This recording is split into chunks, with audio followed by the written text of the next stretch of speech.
নিয়ম আছে, যেটা হচ্ছে ছাদনা তলায় গিয়ে বর বড় না মেয়ে বড়, এরকম একটা দুপক্ষ নিয়ে একটা মানে পীরের ওপরে বসিয়ে তোলাতুলি করা হয় বরপক্ষ আর কন্যা পক্ষ। তেমনই আমার ভাই হচ্ছে, ছেলেরা সাধারণত বড় হয়, অনেক অনেক ক্ষেত্রে মেয়েরা ভীষণ ভয় পায় পীরেতে, কেন পীরে থেকে উল্টে পড়ে গেলে বিপদের শেষ নেই। সেই জন্য তখন আমার ভাই এগিয়ে গেছে।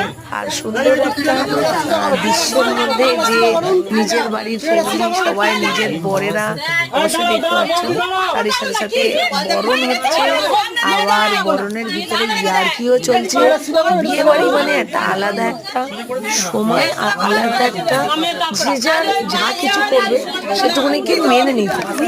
তার সাথে সাথে তোমাদেরকে বলি, রাগারাগি করা মানে সেখানে একটা খারাপ রিয়েকশন হবে। যা হয়েছে আমার ভাইয়ের সাথে সেটা কারোর সাথে না হয় অবশ্যই ভালো।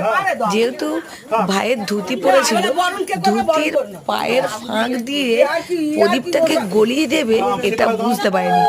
আমাদের যে দুটো জামাই ছিল তারা ছিল খুবই বোকা, তারা এই সিচুয়েশনটাকে কোনো রকমে নিতে পারেনি বলে খুব তাড়াতাড়ি এই কাজটা করে ফেলেছে।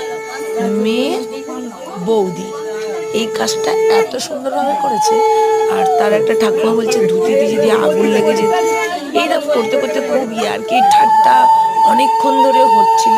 আর সাথে সাথে এবারে বরণের পালা, যেমনই পরিমাণে মানে ভাইকে টর্চার করেছে, তেমনই পরিমাণে ভাইয়ের সাথে যেগুলো বর কর্তা ছিল, মানে আমার বর, বোনের বরেরা,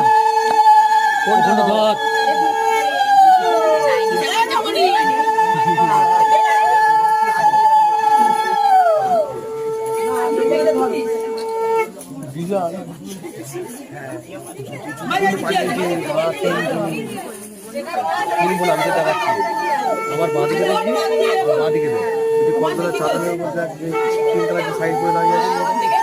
ও আচ্ছা, এই বব কাটিং চুল, এই বব কাটিং চুল জামাইগুলো জোরে জোরে মার।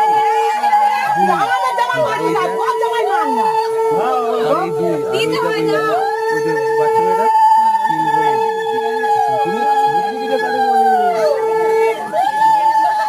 অত সহজে হবে না, হ্যাঁ, খুঁজে নি।